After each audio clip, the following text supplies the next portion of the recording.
Yo, what's up, guys? Welcome back to the channel, and welcome back to another weekly Alviso Criterium.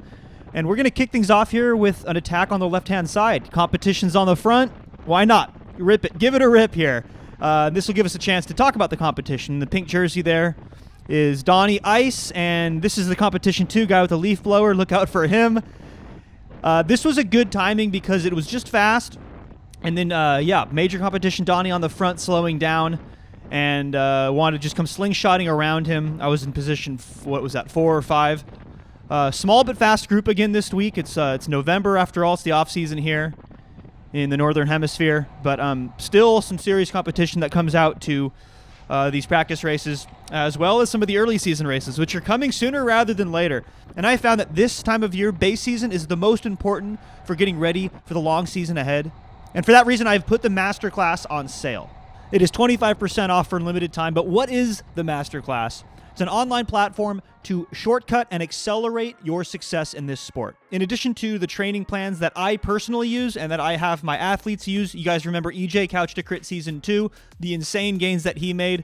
It is also courses on how to select equipment. Look, guys, don't waste your money. It's courses on how to handle your bike, how to corner your bike, building a nutrition plan for a race day. Look, the list goes on. The point is, it is designed to fast-track your success in this sport because I regret stubbornly doing the wrong thing for the first, 5 years of my bike racing career. So I've designed this course so you don't make the same mistake. Check the link in the description. Discounted right now. Also, scholarships available if money's tight. Now back to the race. So as I kind of put my head down here and doing kind of a hard effort, you can see I'm looking back. Power comes down. The reason being is I noticed that Timmy is jumping across. Now, I want him to jump across because the fitness is good, but it's not stay away for 15 kilometers good. That's not the type of rider I am. If you're new to the channel, I like sprinting. I like the explosive power in the final 10, 12 seconds of the race, the final 200 meters. So I need some help here if I'm going to have a successful breakaway. Cannot do it solo. And yeah, Timmy is also a strong sprinter, but man, Timmy's been riding really well these days. And he's also been a really fantastic breakaway rider. You can see him here keeping it smooth, fast, consistent. And also he's really aero, which is kind of a problem for me. This is something we don't have to talk about, is like smaller, really aero riders like Timmy here in the black skin suit is not a good draft. It makes a pretty big difference when you have a much larger rider. And hey, when you're struggling for percentage points, then things like that make a big difference. But I'm going to put my head down nevertheless, and we're going to rotate on the front here for a very long period of time. I thought for a second Timmy and I, just a couple of sprinty boys, were going to pull a fast one on the rest of the field because we were rotating really smooth. We had a healthy, I would say, 25-second gap for a very long period of time. But as I mentioned earlier, there's some strong competition in this field who was not content just letting the race get away from them, so we're eventually brought back. But before we're brought back, you can see I come off the power a little bit. I was checking back. I noticed they were right there, and that's because I got a little trick up my sleeve. I don't want to be exhausted for 2 reasons. When they catch, that's often a good time for a counterattack. Now, A, I want to be able to respond to the potential counterattack. And B, if there isn't a counterattack, I want that to be me. I want to initiate that. So I come off the power, heart rate comes down a bit. And yeah, as is usually the case, it's a smaller group that catches us. And they're pretty tired because they were just chasing quite a bit. And I'm going to fall right to the back of this group.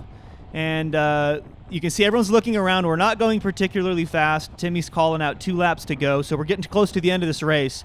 Consistency is efficiency. Timmy and I were just riding very consistent. I want to put the hurt on these guys one more time. Put the squeeze on and see if I can maybe snap that elastic one more time. Drop 1 or 2 more riders. So another attack here on the start-finish straightaway means that I'm putting the pressure on. Let's see if they can follow. Let's see if I can shake things up and sprint from an even smaller group.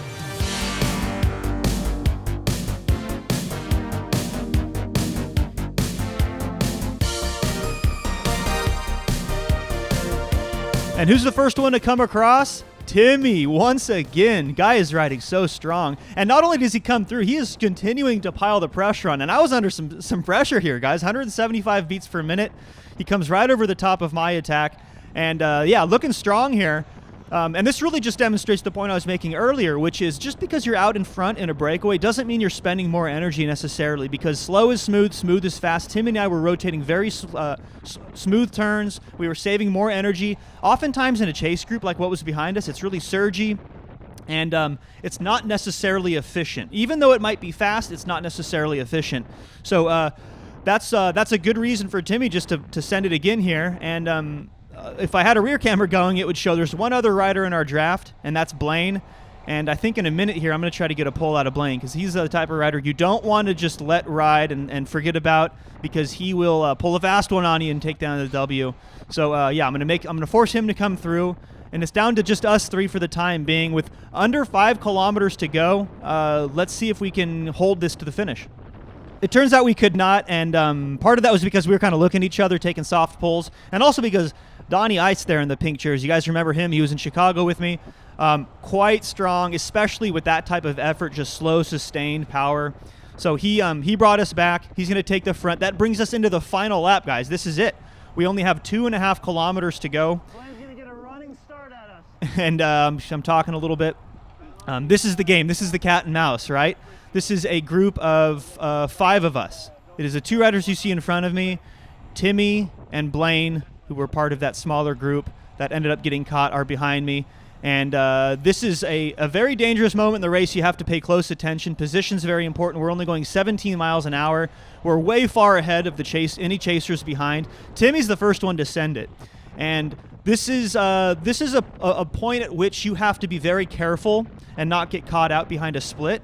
But you also don't want to get caught chasing, which is kind of what Donnie's having to do right now. And I'm benefiting from that chase, right? Because Donnie's closing that gap down up to Timmy. Timmy's getting tired up there, which is great news for me. Donnie's getting tired closing it down, and I'm saving just a little bit of energy in the draft. There's one more rider behind me, though. Let's not forget. And there he goes. That's Blaine, reminding us that he's there. And this is the characteristic attack from Blaine, because I know he's probably not content with a couple of sprinters going with 200 meters to go, and this is really his perfect distance, I think. And it's really dangerous. And Timmy kind of takes up the chase for a little bit, thinks better of it. He wants to save some energy. Amazing opportunity for a slingshot attack, just like we saw at the beginning of this video. I stand up. Now, I just want to make sure the effort I make there is enough to get a gap. I didn't go full effort, 100% max sprint, because I want to save that for about 60 seconds from now when we're going to unload for the finish line. But I do want to make sure that I'm hurting the people behind me. So I make it up to Blaine, much to his dismay, I'm sure. And this would be a good opportunity. If you don't have a sprint, this moment would be just to continue motoring, because for a moment there I had a gap. But I'm going to look back. I think I already looked back. And I noticed there, you can see the shadow, that Timmy is back on. And man, Timmy was riding so well today. And I spike up the power there because I saw a flash of pink over my left-hand shoulder. That's Donnie. I was expecting Donnie to completely unload right there because, again, he's not a sprinter. So I was expecting him to really try to get away. But we all just have kind of lost that snap. I know that that Donnie had done a lot of work to chase us down earlier on, so he doesn't quite have that same level of snap. This is perfect for me because I'm now just going to sit in, enjoy that draft, recover as much as I possibly can, because now we're 600 meters to go. In about 20 seconds, guys, I'm going to start thinking about opening up my sprint, and I want to do so as fresh as possible because I know Timmy's riding really well. I know Blaine might have one more left in him because nobody wants to come to 200 meters with a couple of sprinters. So my head's on a swivel. I'm looking around. I'm making sure that nobody's going to pull the fast one on us.